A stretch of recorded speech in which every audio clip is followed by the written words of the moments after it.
线像是那种火锅一样，先拌一拌。哇，太好吃了！大家对，昨天说好一家用水瓢吃的米线，叫这个尹七七水瓢米线。现在是中午1点40，有这么多的吗？坐下来了，它这边这个装修有点像那种街头小馆子的感觉，感觉它不像是那种米线，像是那种火锅一样。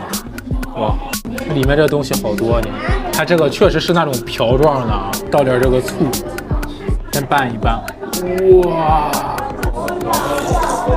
哇，太好吃了！这个米线，加点这个米线进去，再来个鹌鹑蛋，再来个午餐肉，再多来点这个菜，往一卷，哇！小猪盖被。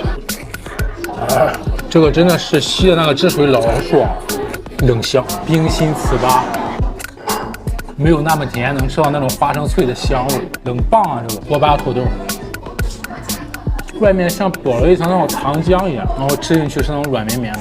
好吃啊！吃完啊，给大家总结一下，它这个米线啊是真的好吃，而且价格也不贵，加的那些荤菜也才个位数，大家有在附近的可以来这尝一尝。